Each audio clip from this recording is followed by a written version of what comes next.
ভবানীপুর কেন্দ্রে শুভেন্দু অধিকারীর মনোনয়ন পেশ আর তার আগে সভা মিছিল উপস্থিত ছিলেন অমিত শাহ। হাজরার মঞ্চ থেকে তিনি বেঁধে দিয়েছেন টার্গেট, বিজেপির পাখির চোখ 170।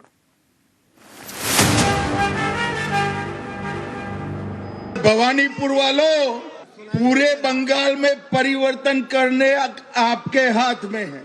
एक एक सीट कर जीतेंगे, 170 सीट तक जाएंगे, तब परिवर्तन होगा, ठीक है ना? अब की बार 21 স্লোগান ছিল अब की बार 200 पार। শেষমেশ 77টি আসনে যেতে বিজেপি। 26-এ বিজেপির টার্গেট কি?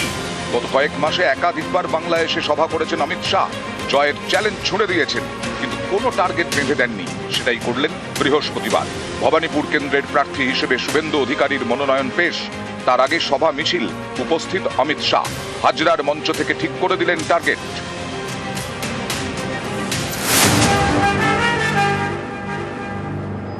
भवानीपुर वालों, पूरे बंगाल में परिवर्तन करने आपके हाथ में है।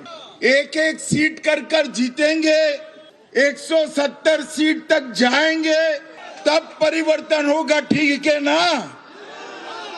मगर मेरे पास एक शॉर्टकट है। अगर भवानीपुर वाले एक ही सीट जिता दे तो परिवर्तन अपने आप हो जाएगा।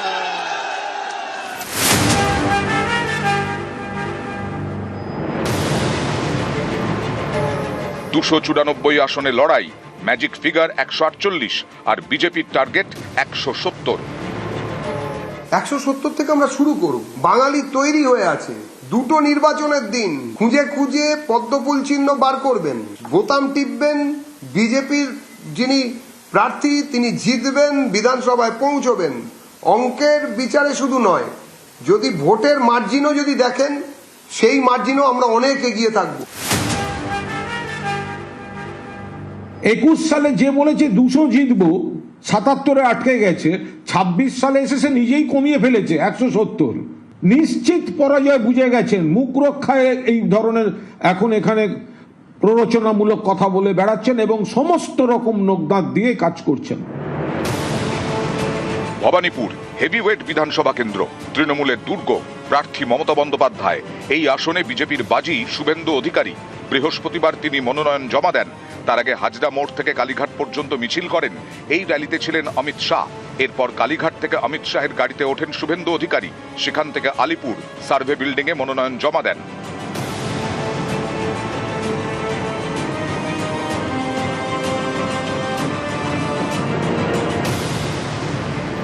शुभेंदुदा हमारे नंदीग्राम से लड़ना चाहते थे। मैंने शुभेंदुदा को कहा था कि सिर्फ नंदीग्राम नहीं, ममता के घर में जाकर उसको हराना। और इनका रिकॉर्ड है, गत चुनाव में ममता बंगाल में सरकार तो बना पाई थी, मगर ममता दीदी नंदीग्राम में शुभेंदुदा के सामने चुनाव हार गई थी। इस बार ममता जी पूरे बंगाल में भी हारेगी और भवानीपुर में भी हारेगी। बंगाल चुनाव में 15 दिन तक मैं बंगाल में ही रहने वाला हूं। आप सभी के साथ बातचीत करने का बहुत मौका मिलने वाला है, मगर मैं आज यहां आया हूं हमारे चारों प्रत्याशियों के नामांकन के लिए और विशेषकर शुभेंदु अधिकारी के नामांकन के लिए।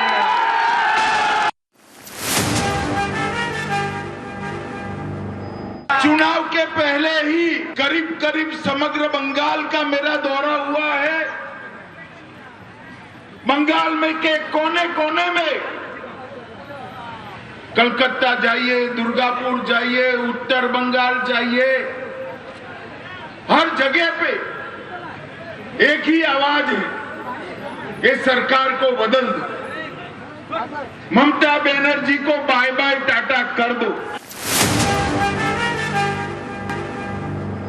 पूरे बंगाल की जनता मांग कर रही है कि महान पश्चिम बंगाल के अंदर अब परिवर्तन होना चाहिए। मोदी जी के नेतृत्व में यहाँ भारतीय जनता पार्टी की सरकार बननी चाहिए। पश्चिम बंगाल की बॉर्डर को सील कर कर पश्चिम बंगाल और देश भर से घुसपैठियों को चुन चुन कर देश के बाहर निकालना चाहिए। कवि गुरु की कल्पना का सोनार बांग्ला बनाना चाहिए। इसलिए पूरे बंगाल की जनता परिवर्तन के लिए तत्पर बैठी है, तैयार बैठी। जहां जाते वहां कहते हैं 5 मई को भाजपा सरकार आने वाली है।